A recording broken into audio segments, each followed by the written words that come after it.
پاکستان میں ریاست کی جو مقتدرہ ہے، جیسے آپ اسٹیبلشمنٹ کا نام دے دیں، کچھ بھی دے دیں، ان کا جو سیاست میں عمل دخل ہے وہ ایک حقیقت. پاکستان میں کوئی ملٹری ڈکٹیٹرشپ آئی تو اس سے ہم انیویٹبلی ایک خاص وقت کے بعد نظام کمزور ہونا شروع ہو گیا. مجھے تو یہ توقع ہے کہ اگر بہت ہی تاخیر ہوئی بھی لیکن فروری 2024 سے آگے یہ نہیں جائے گا. پاکستان میں ریاست کی جو مقتدرہ ہے، جیسے آپ اسٹیبلشمنٹ کا نام دے دیں، کچھ بھی دے دیں، ان کا جو سیاست میں عمل دخل ہے وہ ایک حقیقت ہے. اس سے آگے بڑھنا ہے نا، اس سے آگے کیسے جانا ہے؟ اب ہم اس 76 سال ایک دلدل میں پھنسے رہے ہیں. تو ایک الیکشن کی مہم کے دوران یہ بھی گفتگو ہونی ہے کہ جی یہ ایک حقیقت ہے، اس سے انکار نہیں ہو سکتا، لیکن آئین کے ابتدائیہ میں ایک وعدہ کیا گیا ہے کہ اللہ تعالیٰ کے اقتدار اعلیٰ کے بعد پاکستان کا اقتدار اعلیٰ منتخب نمائندوں کے ہاتھ میں ہوگا. اس میں کسی ادارے کا ذکر نہیں ہے بشمول عدلیہ کے. تو لہٰذا وہ جو منتخب نمائندوں کے ہاتھ میں اقتدار اعلیٰ ہونا ہے وہ ایک خواب ہے، وہ ایک فوکس ہے، وہ ایک منزل ہے جس تک ہم نے پہنچنا ہے. اس کے راستے میں رکاوٹیں آئیں گی، پہلے بھی آئی ہیں، لیکن ہمیں یہ گفتگو بھی کرنی ہے. جہاں ہم نے معیشت کی بات کرنی ہے یا خارجہ پالیسی کی گفتگو کرنی ہے تو ہم نے یہ بات بھی کرنی ہے کہ ہم کیسے یہ جو عوام سے کیا گیا وعدہ ہے اس کو پورا کر سکتے ہیں. کیا سر اب تو اناؤنس ہو گیا کہ کوئی الیکشن ابھی تو نہیں، تو پھر الیکشن بھی نہیں تو پھر کیا؟ الیکشن تو انشاءاللہ ہوں گے، کیونکہ جمہوریت میں عوام سے رجوع کرنا بے حد ضروری ہے نظام کی تقویت کے لیے بھی.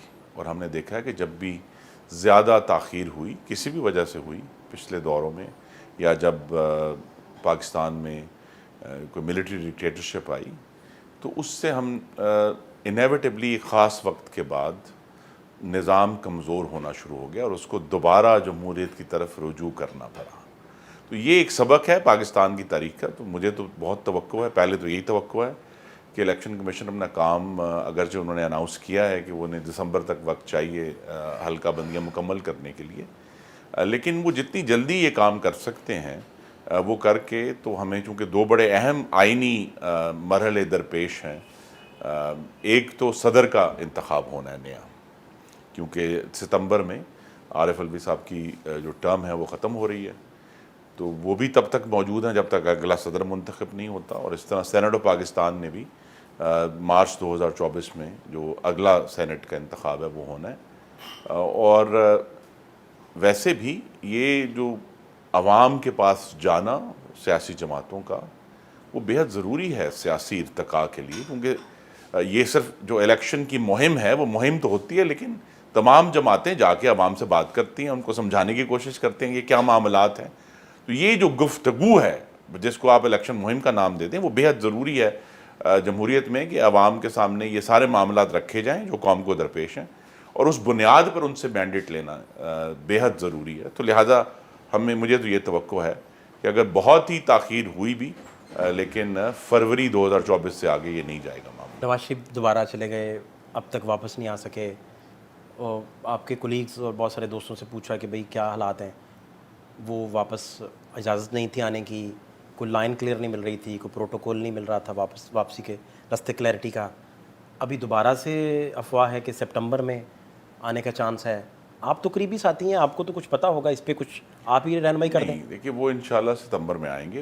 ان کے راستے میں دو رکاوٹیں تھیں. ایک رکاوٹ تھی سپریم کورٹ کا جو فیصلہ تھا 28 جولائی 2017 کا، جس میں ان کو نااہل کیا گیا تھا. اس کو تو پارلیمان نے قانون سازی کے ذریعے حل کر دیا ہے کہ اب تاحیات نااہلی نہیں ہو سکتی. میکسیمم 5 سال ہے، 5 سال کی نااہلی ہے جس کو بھی ڈسکوالیفائی کریں گے. تو لہٰذا وہ معاملہ تو حل ہے. اب ان کے سامنے ایک رکاوٹ ہے کہ جو دسمبر 2018 میں احتساب عدالت کا فیصلہ ہے جس کے خلاف وہ اپیل میں ہیں، جس میں مریم نواز صاحبہ بری بھی ہو چکی ہیں.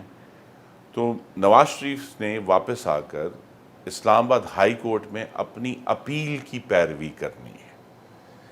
تو لہذا وہ ان کے سامنے ہے ایک چیلنج، اور جو ہمارے وکلاء ہیں وہ اس میں بڑے خوش گمان ہیں کہ یہ چیلنج جو ہے وہ حل ہو جائے گا، کیونکہ بہت سارا جو آ جاتے شہباز شریف وزیر اعظم تھے، محسن نقوی وزیر اعلیٰ پنجاب تھے، آتے لاہور آتے یا اسلام آباد آتے، آ کے گرفتاری دے دیتے اور ٹرائل تھوڑا فیس کر لیتے. وہ تو وکلا سے ڈسکس کر رہے ہیں اور یہ پوچھ رہے ہیں کہ نہ جانا پڑے جیل، شاید یہ وجہ ہے نہیں. آپ ان دنوں دیکھیے ہم جو سیاسی جد و جہد ہے اس کا ایک حصہ یہ ہے کہ آپ نے تاریخ یاد رکھنا اور تاریخ بھلانے کی جد و جہد بھی ہے یہ. The struggle of man against power is the struggle of memory against forgetting.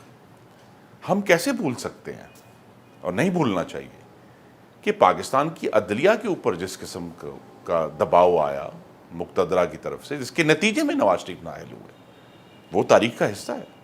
اب وہ جب تک وہ عدلیہ کے اوپر سے وہ دباؤ نہیں ہٹتا، یا وہ لوگ جو اس کے اندر شامل تھے اس سارے پروسیس میں، جو کہ بہت ہی ناحق اور ناانصافی کے فیصلے ہوئے نواز شریف، ایک فیصلہ نہیں ہوا، ڈسکوالیفیکیشن ہوئی، اس کے بعد ان کی ریویو کا فیصلہ ڈسکوالیفیکیشن سے بھی خراب فیصلہ ہے. ان کو آرٹیکل 17 تھا جو رائٹ آف ایسوسیشن ہے کہ ہم سب کوئی بھی پاکستانی مل کر جو ہیں کوئی جماعت بنا سکتے ہیں یا کوئی ایسوسیشن بنا سکتے ہیں، ان کو وہاں سے ہٹایا گیا. اس کے بعد یہ بھی لوگ بھول جاتے ہیں کہ 2018 کے سینٹ کے انتخابات میں سے شیر کا نشان چھین لیا گیا تھا ہمارے امیدواروں سے، وہ سارے انڈیپینڈنٹ الیکٹ ہوئے تھے. تو اس قسم کی ایک لسٹ ہے فیصلوں کی جو کہ اب ہم وہ جو ناانصافی ہے یا ناحق فیصلے ہیں ان کو ہم بھلا دیں کہ نہیں ٹھیک ہے آج سب ٹھیک ہو، آپ کی بات ٹھیک نہیں ہوا. تو لہذا یہی رکاوٹیں ہیں جو کہ ہم کہہ سکتے ہیں کہ عملیت والی رکاوٹیں ہیں. ویسے قانون میں تو کوئی حرج نہیں تھا کہ نواز شریف واپس آ کر اسلام آباد ہائی کورٹ میں فیصلہ نہیں کرتے، لیکن جو سپریم کورٹ کے حالات رہے ہیں وہ ہمارے سامنے. نہیں، عدلیہ کی چلو جو بات آپ کہہ رہے ہیں کہ پریشر تھا، بڑا مسائل تھے اور ایکویٹل ہوا، انہیں نکال دیا گیا، 5-0 سے گھر جانا پڑا، نااہل ہو گئے وغیرہ وغیرہ. لیکن آپ دیکھیں نا کہ جب تھوڑا سا پریشر آیا ڈان لیگز کا تو مشاہد اللہ خان کی قربانی تو عدلیہ نے نہیں کہا تھا آپ دیں، پرویز رشید کی قربانی تو عدلیہ نے نہیں کہا تھا آپ دیں. ادھر ایکس جو آپ کے پرائم منسٹر ہیں ان پہ بے شمار پریشر آئے بزدار چینج کرنے کے، انہوں نے نہیں کیا. تو اس کا مطلب ہے بہت سارے کمپرومائزز وہ کر جاتے تھے اور پھر باہر بھی چلے گئے. یہی تو میں نے کہا کہ جو بھی منتخب وزیر اعظم ہوگا اس کو اس تناؤ کو مینیج کرنا ہے، اور ابھی تک ہمارے سامنے کوئی مثال نہیں ہے کہ اس کو کامیابی سے کیسے مینیج کیا جا سکتا.